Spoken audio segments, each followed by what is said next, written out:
दोस्तों मैं CA Manoj Jain, GST reconciliation Excel के थ्रू, और उसके अंदर भी ये आइडेंटिफाई करना कि जो लेजर का डेटा है और जीएसटी टू बी का डेटा है उसमें से कितनी वैल्यूज है जो हमारी एग्जैक्ट मैच हो रही है। यहाँ पर एग्जैक्ट मैच से मेरा मतलब ये है कि जिसमें जीएसटी नंबर और इनवॉइस नंबर की मैचिंग हो रही है। उसके बाद अगर कुछ डेटा बच जाता है तो उसको हम डेट लेवल पर मैचिंग कर सकते हैं। डेट लेवल पर मैचिंग होने के बाद में मंथ और जीएसटीएन लेवल पर उसकी मैचिंग कर सकते हैं। इसके बाद में अगर कुछ डेटा बच जाता है तो हम ये आइडेंटिफाई कर सकते हैं कि ये डेटा हमारे लेजर में तो है बट हमारे जीएसटी टू बी के अंदर नहीं है, और इसी तरीके से टू बी के अंदर डेटा है लेकिन हमारे लेजर के अंदर नहीं है। ये सब रिकंसिलिएशन हमें एक्सेल के फॉर्मूले के थ्रू करने वाले हैं। लेजर का डेटा जिसके अंदर हमारा at least supplier GSTN, buyer name, invoice number, date और अमाउंट होना चाहिए। बहुत ही बेसिक इन्फॉर्मेशन है। इसी प्रकार से जीएसटी टू बी के अंदर तो ये सारी डिटेल आती ही है, जिसके अंदर हमें टैक्स पेयर मतलब कि रेसिपिएंट का और काउंटर पार्टी मतलब वेंडर का, उसका name, invoice number, invoice document, IGST, CGST amount हमें मिलते ही हैं। इसके बेसिस पर हम लोग रिकंसिलिएशन करने वाले हैं। रिकंसिलिएशन स्टार्ट करने से पहले एक चीज मैं आपको बता देता हूं, तो जो जीएसटी टू बी के अंदर डेटा आता है उसके अंदर क्या होता है कि एक इनवॉइस मल्टीपल टाइम रिपीट होती है। जैसे कि यहाँ पर 211 रिपीट हो रही है मल्टीपल टाइम। उसका रीजन क्या है? अगर उस पर रेट ऑफ टैक्स अलग है तो वो मल्टीपल टाइम जो है रिपीट होती है। इसलिए हम लेजर के डेटा से जो रिकंसिलिएशन करने वाले हैं उसके अंदर हम यूज करेंगे सम इफ का फॉर्मूला। क्योंकि सम इफ क्या होता है कि मल्टीपल इनवॉइसेस, जो भी मल्टीपल डेटा होता है उसको कंबाइन करके एक डेटा में लेके आता है। तो यहाँ पर हम लोग एक कॉलम में लिख देते हैं कि हमारा टू बी का अमाउंट कितना है, लेजर का अमाउंट हमारे को पता ही है, और एक उसके आगे वाले कॉलम में हम ये लिख देते हैं कि इन दोनों का डिफरेंस, और फिर हम लिख देते हैं रिमार्क का कॉलम।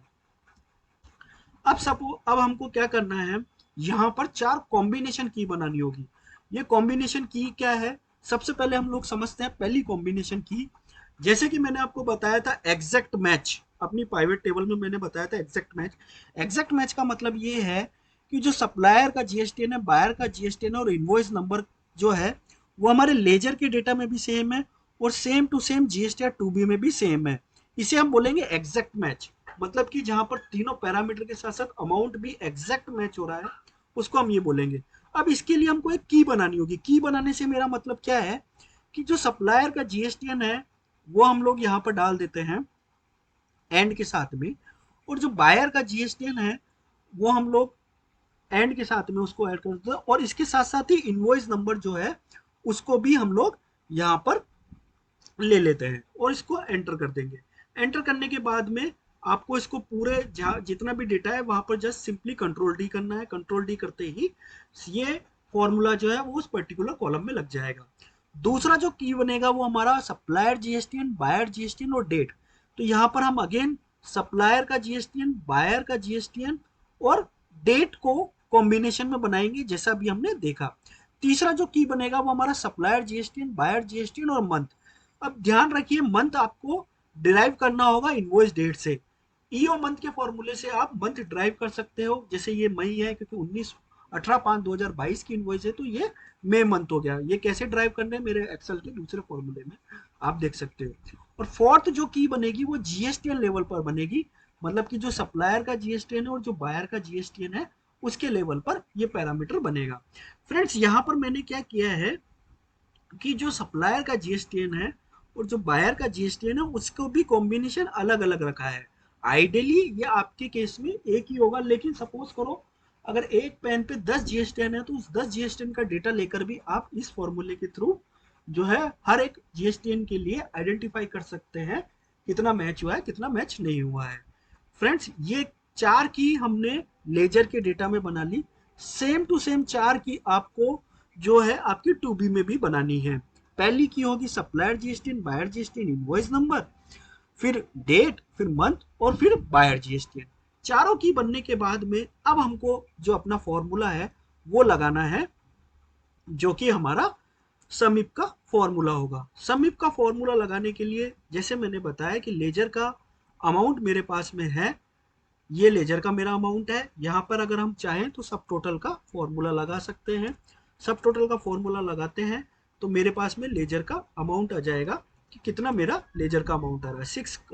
6,88,000 अब मेरा लेजर का अमाउंट आ रहा है। अब इसके सामने मेरे को टू बी का अमाउंट लाना है। तो सबसे पहले मैं जो अमाउंट जो लिखूंगा, अब मैं स्टार्ट करता हूँ सम इफ के फॉर्मूले के बाद में आपको ब्रैकेट ओपन करना है और आपको वो पैरामीटर सेलेक्ट करना है जिसके बेसिस पर हमको सम इफ करना है। तो यहाँ पर जब सबसे पहला मेरा पैरामीटर है वो ये है कि मुझे ये पता करना है एग्जैक्ट मैच कितना है।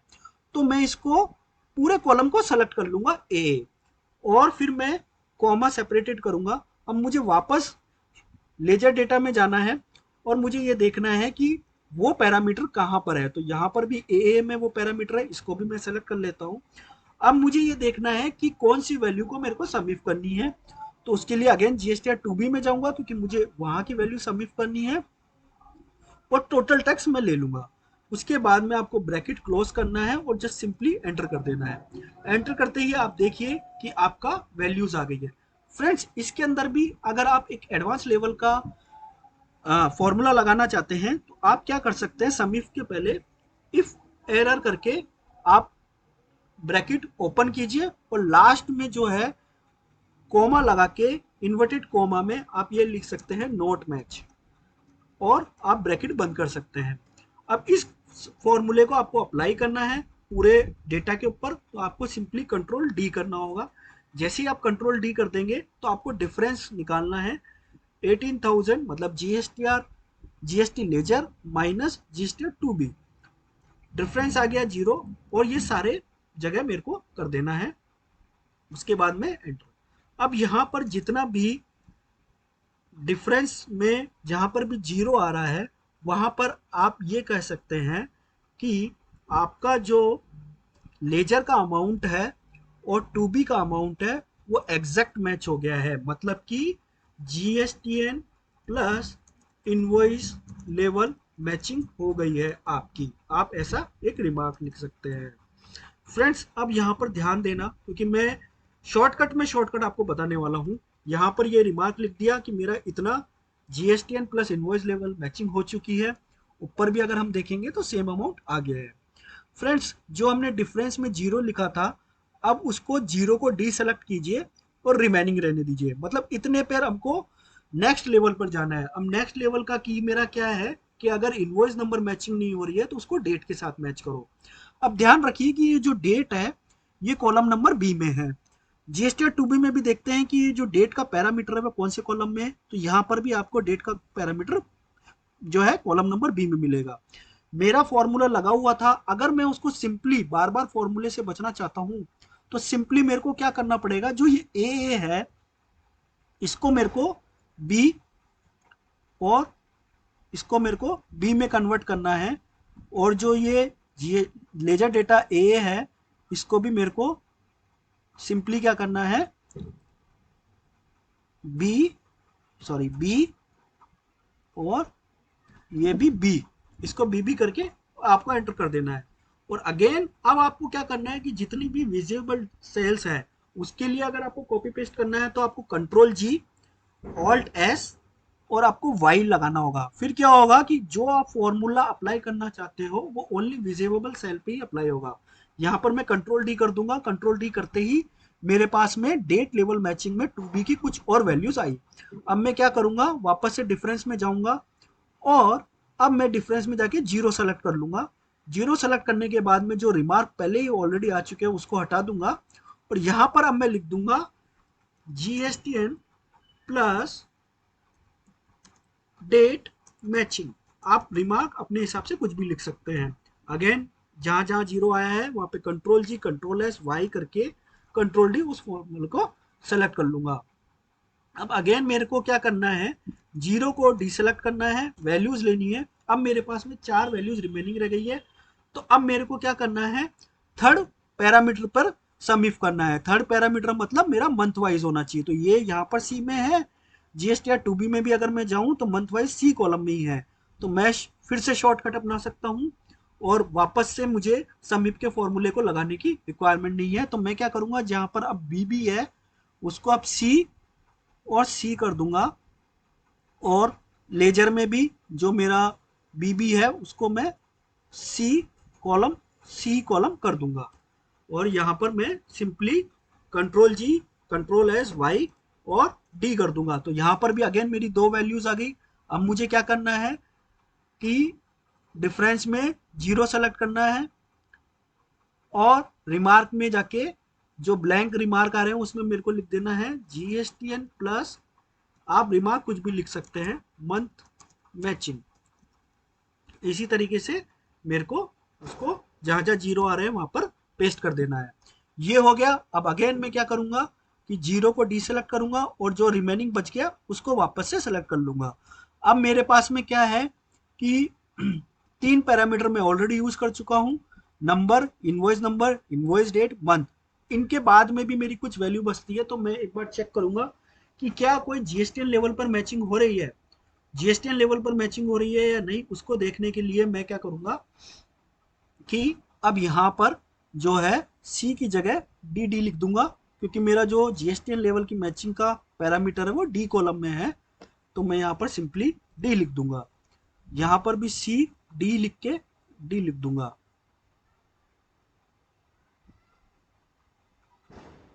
तो यहाँ पर भी आप डी लिख दीजिए और आपका देखिए जीएसटीएन लेवल पर भी अभी कुछ मैचिंग हो रही है। तो अगेन यहाँ पर आपको डिफरेंस में जीरो सेलेक्ट करना है। मेरे पास में अब एक ही वैल्यू बची है, तो मैं लिख देता हूँ GSTN plus GSTN level matching लिख देता हूँ, क्योंकि इसमें और कोई पैरामीटर के साथ मैचिंग नहीं हो रही है। अब मेरा क्या है कि सारा चारों पैरामीटर यूज करने के बाद में स्टिल 21,000 रुपीज की वैल्यू ऐसी बची जिसका कोई मैचिंग नहीं हो रहा है जब हम कंपेयर करते हैं जीएसटी 2B के अंदर। फ्रेंड्स, अब ये तो बात हो गई कि लेजर डेटा में 21,000 बची, लेकिन ये जरूरी नहीं है कि हमारा सारा मैचिंग जो जीएसटी 2B में वैल्यू आ रही है उसके साथ मैच हो गया। तो अगेन हमें क्या करना पड़ेगा, यहाँ पर रिमार्क लिखना पड़ेगा और जो लेजर डेटा के जो रिमार्क्स हैं वो हमको अब यहाँ पर लेके आने पड़ेंगे। तो उसके लिए हम चाहें तो सिंपली वी लुकअप यूज कर सकते हैं। वी लुकअप यूज करेंगे। लुकअप मुझे क्या लगाना है, पहला मेरा लुकअप लगेगा इनवॉइस नंबर पे कितनी मैचिंग हुई है उसको रिकंसाइल करने के लिए। यहाँ पर हम जाएंगे और इनवॉइस नंबर का कॉलम सेलेक्ट करके जो पैरामीटर सेम सेलेक्ट करके अब हमको रिमार्क लेके आना है। तो रिमार्क में जो है मेरा 14 नंबर का रो मेरे को लेके आना है। तो यहाँ पर 14 लिख देता हूँ, उसके बाद 0 लिख देता हूँ और ये ब्रैकेट बंद कर देता हूँ। ब्रैकेट बंद करने के बाद में मेरे पास में रिमार्क में आ गया। अब मैं इसको सब जगह पेस्ट कर देता हूँ। तो ये वो रिमार्क आ जाएंगे जो जीएसटीएन लेवल पर मैचिंग हुई है। एग्जैक्ट मैच जो हुआ है जीएसटीएन प्लस। लेकिन हमारी मैचिंग इसके अलावा भी हुई है, तो हमको अब दोबारा परफॉर्म करना है। तो यहाँ पर अगेन मैं ए को बी भी लिख सकता हूँ, लेकिन मैं अभी यहाँ पर वी लुकअप का फॉर्मूला लगाना ही बेस्ट समझता हूँ। तो यहाँ पर अब मैं डेट वाइज फॉर्मूला लगाऊंगा, क्योंकि हमारा सेकंड लेवल का मैचिंग जो था वो डेट वाइज था। तो अगेन मैं यहाँ पर डेट वाइज से बी कॉलम से स्टार्ट करूंगा और अगेन मुझे क्या है कि अपने रिमार्क लेके आने हैं जो मेरे कौन से नंबर पे आ रहे हैं, कौन से कॉलम पे आ रहे हैं, 13। तो यहाँ पर मैं लिख दूंगा 13 और एग्जैक्ट मैच ब्रैकेट बंद। तो यहाँ पर वो मेरे रिमार्क आ जाएंगे। फ्रेंड्स, ये रिमार्क आ गए। अब इसके बाद में जो तीसरा रिमार्क मुझे लाना है, क्योंकि मेरा इनवॉइस लेवल हो गया, डेट मैचिंग हो गया, तीसरा रिमार्क जो आएगा वो मंथ लेवल मैचिंग पे आएगा। तो अगेन वी लुकअप का फॉर्मूला लगाना है मेरे को। वी लुकअप का फॉर्मूला लगाना है मेरे को। वी लुकअप का फॉर्मूला लगाने के बाद में मंथ वाइज को मेरे को सेलेक्ट करना है, जिसके बेसिस पे मुझे वैल्यू आइडेंटिफाई करनी है। लेजर डेटा में भी जाना है और ये देखना है कि ये मंथ वाइज कहाँ से स्टार्ट हो रहा है। उसको सेलेक्ट करने के बाद में आपको अगेन ये देखना है कि कौन सा कॉलम जो है वो आपका आ रहा है। तो यहाँ पे 12 नंबर आ रहा है, 12 लिख के कॉमा लगा के 0 लिख देंगे तो एग्जैक्ट मेरा मैच हो जाएगा। फ्रेंड्स, तो यहाँ पर हम जीएसटीएन का तीसरा रिमार्क आ गया है। इसके साथ साथ अब हम चलते हैं चौथे रिमार्क में। चौथा रिमार्क जो था वो हमारा जीएसटीएन लेवल मैचिंग था, तो अगेन हम उसको लेके आएंगे। इस बार जो हम सेलेक्ट करेंगे जीएसटीएन लेवल के यहाँ से सेलेक्ट करेंगे, कॉमा स्टार्ट करेंगे, लेजर डेटा में जाएंगे और यहाँ पर भी जीएसटीएन लेवल को सर्च करेंगे।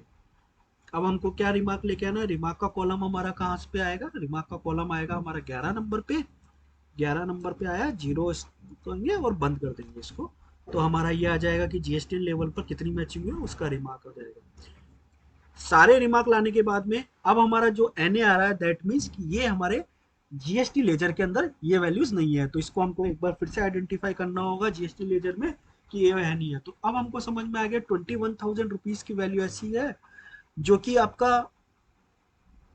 आपके जीएसटी टू बी में नहीं है, और 6,000 रुपये की वैल्यू ऐसी है जो आपकी परचेज रजिस्टर में नहीं है। और इसके साथ साथ बाकी की जो वैल्यूज हुई है वो रिमार्क आ गई कि कौन सा एग्जैक्ट लेवल पे कौन सा नहीं है। फ्रेंड्स, इस सारे फॉर्मूले में एक ड्रॉबैक है जो मैं आपको बताऊंगा। इसके अंदर एक प्रोसेस जो है वो मैंने जानबूझ के छोड़ा था।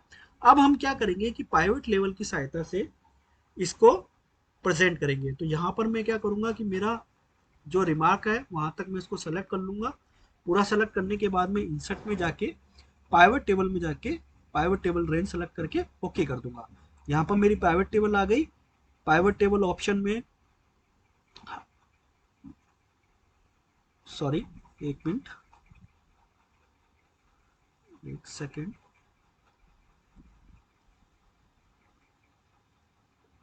तो यहाँ पर पाइवट टेबल आ गई है। पाइवट टेबल ऑप्शन में जाके आप हमेशा डिस्प्ले में जाके क्लासिक पाइवट टेबल को सेलेक्ट कर लीजिए। उसके बाद में अब जो हम लोग रिमार्क लेके आए उसको आप क्या कीजिए, रो के उसमें फिल्टर में लेके चले जाइए। ये मेरे रिमार्क आ गए। अब मुझे मेरे पास में क्या है कि ये मेरे लेजर की वैल्यू आ गई, ये जो जीएसटी टू बी की वैल्यू थी वो आ गई, और ये डिफरेंस की वैल्यू आ गई। तो यहाँ पर आप देखेंगे, मैं इसको थोड़ा सा बड़ा कर देता हूँ।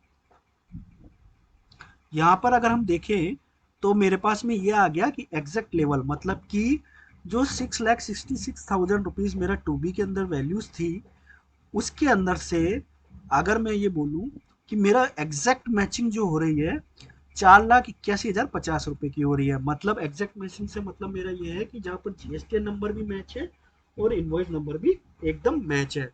उसके बाद में अगर हमको देखना है डेट वाइज मैचिंग 71,000 है, मतलब यहाँ पर कि जीएसटी और डेट तो मैच है लेकिन इनवॉइस नंबर मैच नहीं है। हो सकता है कि सामने वाले ने 21 ए लिखा हो और हमने 21 लिखा हो, तो इसलिए उसने इनवॉइस नंबर पे मैच नहीं किया लेकिन डेट मैच है। फिर हमारा मंथ मैच की, मतलब जहाँ पर इनवॉइस नंबर भी मैच नहीं है और डेट भी मैच नहीं है लेकिन वो सेम मंथ में आ रही है, मतलब मई के मंथ में आ रही है, तो वो मैच है। जीएसटी लेवल मैचिंग ये है कि जहाँ पर इनवॉइस नंबर डेट और मंथ के साथ तो मैचिंग नहीं हो रही लेकिन आपका जीएसटी लेवल पर मैच हो रहा है। 21,000 का अमाउंट ऐसा है जो आपके टू बी में रिफ्लेक्ट नहीं हो रहा है लेकिन परचेज रजिस्टर में रिफ्लेक्ट हो रहा है। अब हम जीएसटी टू बी का जो है वो रिमार्क जो है पाइवट टेबल की सहायता से प्लॉट करेंगे। तो यहाँ पर भी हम ले लेंगे और इंसर्ट में जाएंगे, पाइवट टेबल, टेबल रेंज, इसको करेंगे। यहाँ पर भी जैसे मैंने बताया पाइवट टेबल में डिस्प्ले में जाके हमेशा क्लासिक पाइवट टेबल आपको सेलेक्ट करना है और टू बी के रिमार्क आपको रो में लेके आना है। Then total tax. अब यहाँ पर फ्रेंड्स जो मैंने जैसे आपको बताया था कि एक ड्रॉबैक है इस फॉर्मूले में, आप क्या कीजिए इसको कॉपी कर सकते हैं ऐसे पाइवट टेबल को, और जो आपकी फर्स्ट पाइवट टेबल है, जो ये वाली टाइप पाइवट टेबल है, उसके बाजू में इसको पेस्ट कर सकते हैं, कंट्रोल भी कर सकते हैं। सिंपली आप इसमें कॉपी पेस्ट कर सकते हैं, ऐसा इसमें कोई प्रॉब्लम नहीं होती है। यहाँ पर भी इसका फॉन्ट साइज में जरा बड़ा कर देता हूँ। फ्रेंड्स, अब आप देखिए कि यह समझ में आ गया कि 6,000 ऐसा अमाउंट है जो आपके टू बी में रिफ्लेक्ट हो रहा है लेकिन आपके लेजर में नहीं है। लेकिन क्या ड्रॉबैक है जो मैं आपको समझाना चाह रहा था। ड्रॉबैक अगर आप देखेंगे यहाँ 6,60,000 आ रहा है और यहाँ पर 6,67,000 आ रहा है। अगर हम 4,81,000 को कंपेयर कर 17,17 को कंपेयर करते हैं, 98,000 से कंपेयर करते हैं, लेकिन जो 71,000 है ये 61,000 यहाँ पर आ रहा है। तो ऐसा क्यों हो रहा है, उसका एक रीजन है।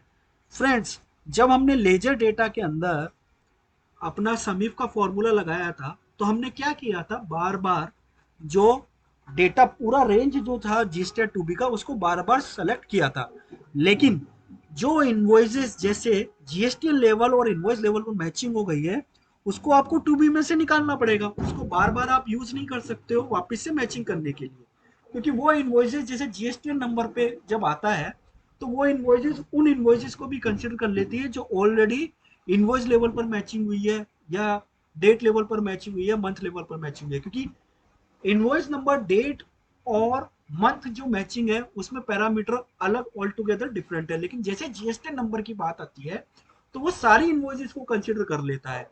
तो फ्रेंड्स आपको ये ध्यान रखना है कि जो इनवॉइसेस आपकी इनवॉइस लेवल डेट और मंथ पे मैचिंग हो गई है उसको आपको सेपरेट करने के बाद में जीएसटी लेवल का जो है फॉर्मूला ऑल टुगेदर सेपरेट लगाना है। तो इस तरीके से आप कितना ही बड़ा जीएसटी रिकंसिलेशन का डेटा हो, जीएसटी लेजर और जीएसटी टू बी समिफ की सहायता से आपके रिमार्क इस तरीके से प्लॉट हो जाएंगे और आपका जो रिकंसिलेशन है एक्सेल के थ्रू आप कंप्लीट कर सकते हो। फ्रेंड्स इसमें और कुछ इंप्रूवमेंट लगता है और कुछ आपको अगर नॉलेज चाहिए या कुछ फॉर्मूला समझ में नहीं आया तो आप मुझे कमेंट बॉक्स में बता सकते हो। इस फॉर्मूले के साथ मैंने लगभग लगभग अभी तक नहीं भी करते हुए 3 से 4 करोड़ रुपए का रिकंसिलेशन किया है और डिफरेंट डिफरेंट कंपनी के लिए अच्छा खासा रिजल्ट उनको दिया है। अगर ये वीडियो अच्छा लगा हो तो उसको लाइक शेयर एंड सब्सक्राइब करना ना भूले। टिल देन जय हिंद जय भारत, धन्यवाद।